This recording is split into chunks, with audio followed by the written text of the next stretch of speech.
Hi everyone, today we'll talk about how to fix or how to solve your TikTok audio. To know how to fix or to solve TikTok audio, you should just go settings. Here in this page we click apps, default apps, app settings.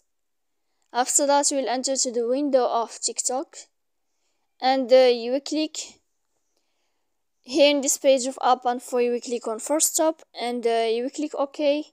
Then you will go to the window of storage. After that we click clear cache. Don't click clear data because that can make errors on your app. And in the end of all these steps, then you can turn off your Wi-Fi. You will wait a moment and you can turn on your Wi-Fi again to fix that problem.